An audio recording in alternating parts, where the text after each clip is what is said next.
So, let's talk about Cooper Company, because what happened with their latest earnings is a real head-scratcher. You've got a company that beats its earnings target, but then its stock just tanks. It's a classic paradox, and we're going to dig into exactly what went down. And when I say it tanked, I mean it. The stock plummeted nearly 12% in after-hours trading. A drop that sharp, that fast, that tells you the market saw something it really didn't like, hiding just behind that headline number. And this is the central mystery, right? The company actually beat its earnings expectations. So what gives? Why the severe punishment from Wall Street? This is the profitability paradox we're going to unravel today. Okay, so here it is, the split decision that completely spooked the market. On one side, you have a solid beat on earnings per share, the bottom line. But on the other, a miss on revenue, the top line. And for investors, when profits are up but sales are down, well, that sets off some serious alarm bells. So, you've really got two completely different stories fighting it out this quarter. You have strong profits clashing with some pretty weak revenue. Let's start with the good news, because there definitely was some. And look, the good news was genuinely good. Non-GAAP earnings per share, which is a key measure of how profitable a company is, grew by a really strong 15%. Their margins expanded too, which just means they're getting more profit from every single sale. That's a sign of fantastic operational discipline. But the market looked right past all those profits and zeroed in on this.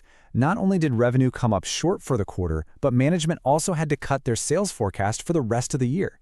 For an investor, that's a huge red flag that the company's growth engine might be starting to sputter. And this revenue miss wasn't just some random fluke. Management pointed to two very specific culprits. First, a global drop in sales for their value-priced Clarity contact lens, and second, some really unexpected weakness in the super competitive e-commerce space over in the Asia-Pacific region. Now, that first point, the decline in Clarity sales, that's the key to this whole thing. It leads us straight to the core problem. A situation where the success of one of their own products is actually hurting another one. And hey, you don't have to take my word for it. The CEO, Al White, said it himself on the call. He said that while their premium MyDay lens was growing like crazy, that same activity, meaning meaningfully impacted Clarity orders. That, my friends, is a textbook definition of product cannibalization. So to really get what's happening, you need to know the two key players in this internal tug-of-war. MyDay, that's the premium, higher margin lens, and Clarity is their quality but more value-focused option. They were supposed to serve different parts of the market, but it looks like those lines have gotten really blurry. And the numbers, well, they don't lie. You can see it clear as day. As soon as some manufacturing issues were sorted out, the premium MyDay lens just surged with double-digit growth. And what happened at the same time? The value brand Clarity saw a global decline. It's basically a zero-sum game inside their own product portfolio right now. All right, so your revenue is taking a hit. What do? Well, if you're Cooper's management, you change the narrative. You pivot hard. And that pivot is all about cash. And this is the new headline number they want everyone on Wall Street to be paying attention to. $2 billion. That's how much free cash flow they're planning to generate over the next 3 years. That is a massive number, and it's meant to send a very clear signal. We are a cash machine.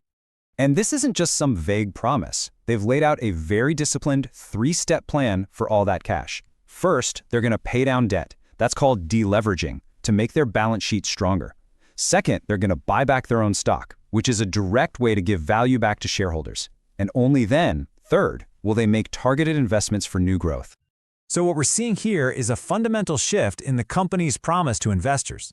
The message is changing from judge us on our growth to judge us on our disciplined profitability and our ability to generate cash. They're trying to move from being a growth stock to being a value and financial strength story. So, where does all this leave the stock? Here at Talk Tickers, this is our breakdown of what we're watching for ahead of the next big earnings call. We'd boil it down to 4 things that are absolutely critical for next quarter. 1. Does all this new interest in MyDay finally turn into actual revenue? 2. How's the big launch of their MiSight lens going in Japan? 3. Can they finally stop the bleeding in their Asia-Pacific e-commerce business? And finally, the big one. What is their next revenue forecast going to look like? And if we drill down even further, there are 3 potential catalysts that could really shake things up. We're looking for a serious revenue ramp from new MyDay contracts, the commercial launch of MiSight in the huge Japanese market, and any real details on the cost-cutting and restructuring they've been hinting at. So really, the whole bull versus bear debate on this stock boils down to one big question.